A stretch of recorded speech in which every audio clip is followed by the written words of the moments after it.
Alright, good evening. Welcome na naman guys sa ating usapan ngayong gabi. No? Saglit tayong magkwentuhan in relation sa nitong paghain ng warrant para kay Pastor Kibuloy. Pero bago ang lahat,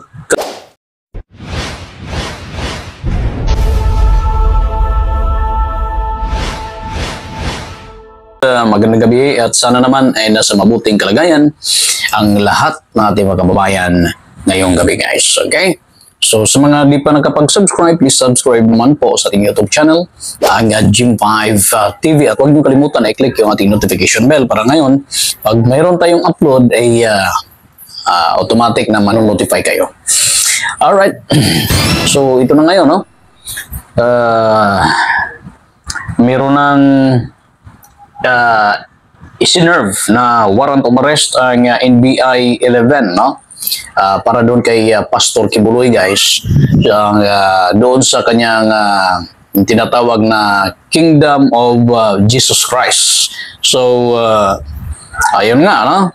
Hindi natunton at hindi nahuli si Pastor Kibuloy nung iserve itong warrant of arrest para sa kanya. Okay? So, napabalita ito doon sa GMA 7. No? Napabalita ito, kaya kung ano man yung mga plano pa ng ating mga otoridad para dito, ay sana naman ay hindi maging problema sa mga miyembro, no, ng Kingdom of Jesus Christ, kasi pinoprotektahan ng karamihan na member itong si Pastor Kibuloy ukol dito. At tingnan natin, no, kasi yung mga pulis na yung una na nandoon kaya umabot yung investigasyon sa Senado, kasi tinatanong ilang miyembro na ano, saan na ba yung karapatan nila bilang tao, no? Basta na yung human rights na kung saan wala naman silang umanong mga hindi magagandang ginawa, kundi nagproteksyon sila umano doon sa kung ano ang meron doon sa loob ng lugar na kung saan ay pinasok ng kapulisan. Okay? Pero sinagot naman yun sa kampo ng PNP, kaya't ito na ngayon, no, yung NBI na mismo yung naghain ng warrant of arrest para doon kay Pastor Kibuloy.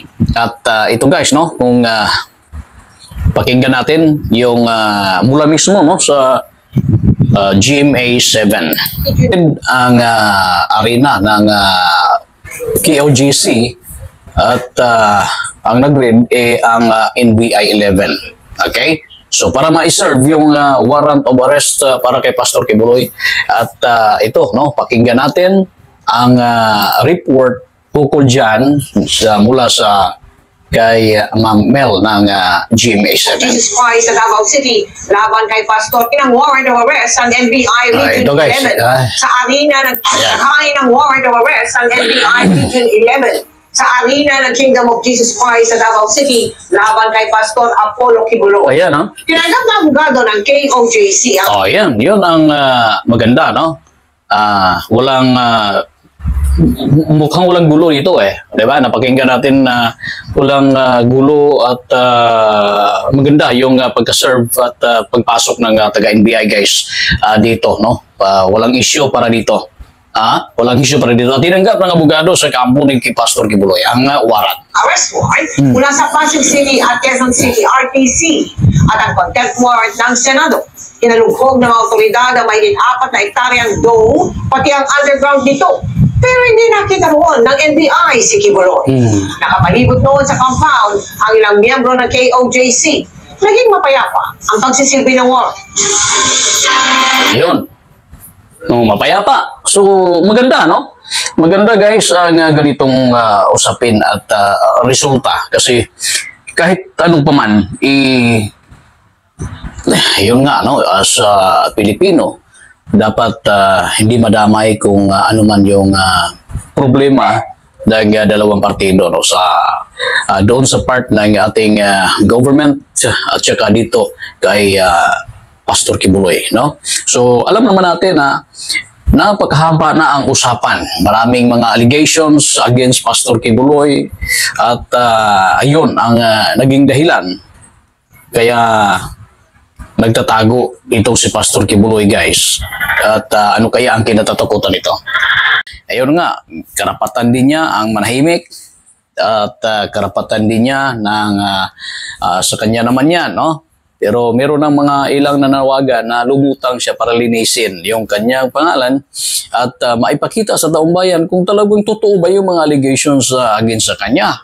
Kasi hindi basta-basta yung issue ito, hindi basta-basta ang allegation ito, hindi basta-basta ang kaso ito, guys, kung totoo man. Kaya ngayon, ano bang nagawa? Nagresulta na yung kanyang mga ilang mga ari-arian, bank accounts at kung ano-ano pa, naka-freeze na.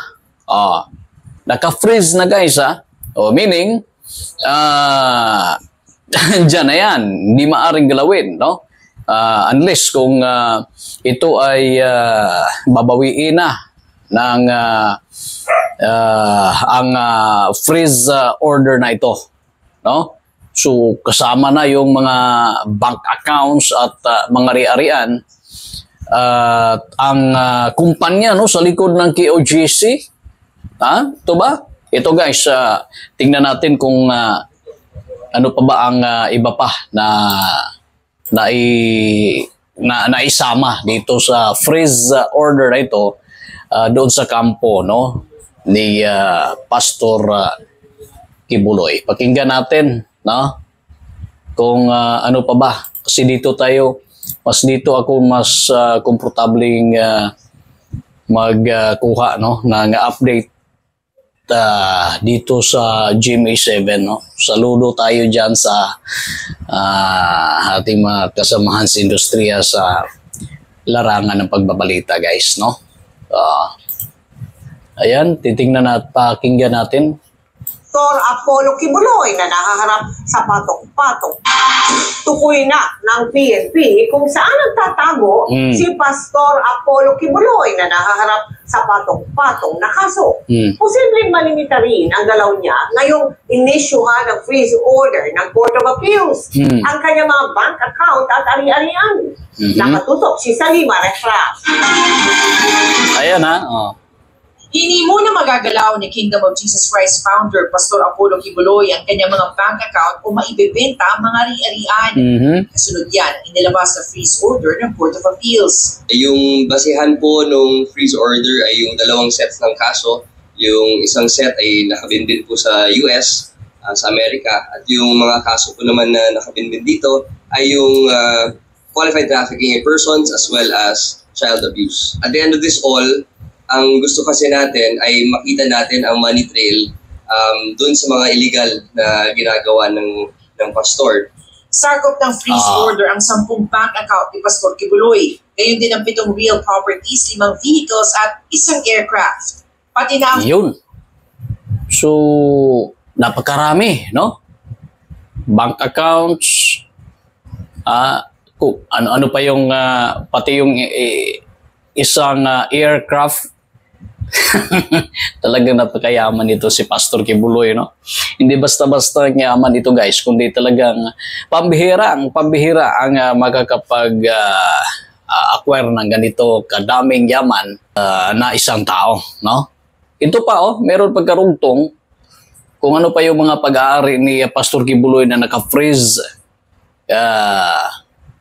mula sa Court of Appeals, guys. 47 bank accounts ng Kingdom of Jesus Christ, 16 real properties ito, at 16 motor vehicles. Grabe. No? Ang dami. Ay rin sa freeze order ang mga account, property at sasakyang nakapangalan sa Suarezug Media Corporation na nagpapatakbo sa SMNI o Sunshine Media Network International, ang media arm ng Kingdom of Jesus Christ, pati na ang mga account at ari-arian ng Children's Joy Foundation na itinayo ng pastor.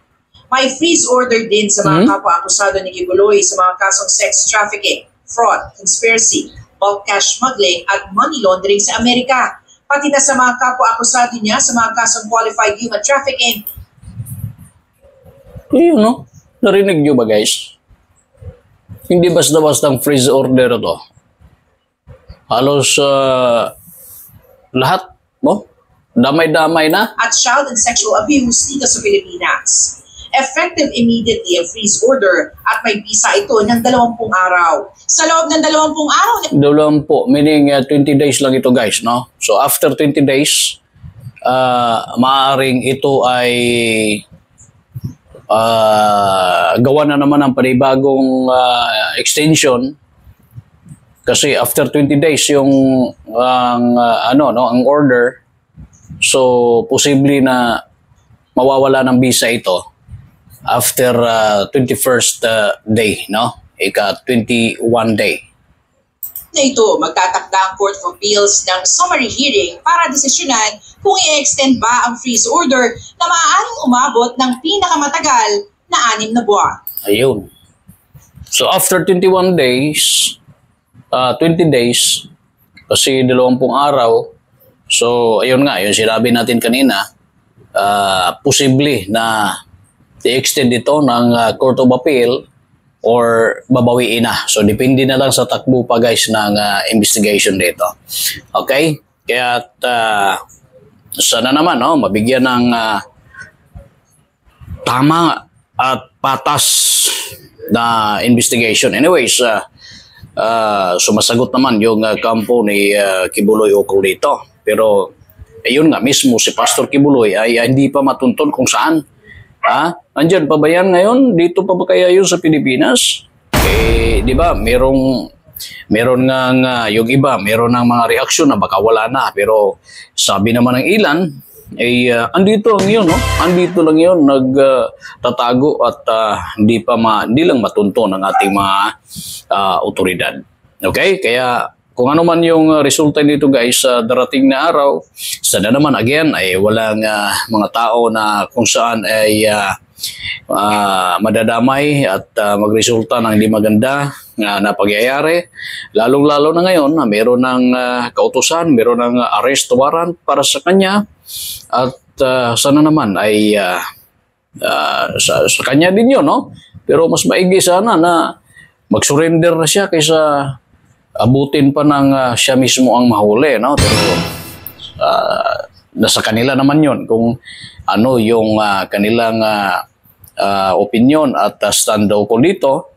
Atin lang naman na kung ano man yung mga mangyayari at magaganap palang araw, darating na araw, ay di madadamay yung mga taong bayan, di madadamay yung mga walang kinalaman at lalong-lalo na yung mga miyembro ng KOJC o Kingdom of Jesus Christ members, kahit mga supporters yun, walang masasaktan, walang kung ano namang mga hindi magagandang pangyayari sa kanila. Okay? At magpiprevail yung justice system ng Pilipinas, no? Ang mananaig ay yung katotohanan, katarungan para sa lahat at patas na investigasyon para sa mga biktima kung yun ay mapatunayan doon sa ating batas at sa hukuman. Okay? So sa lahat, magandang gabi at ingat, mabuhay ang buong Pilipinas.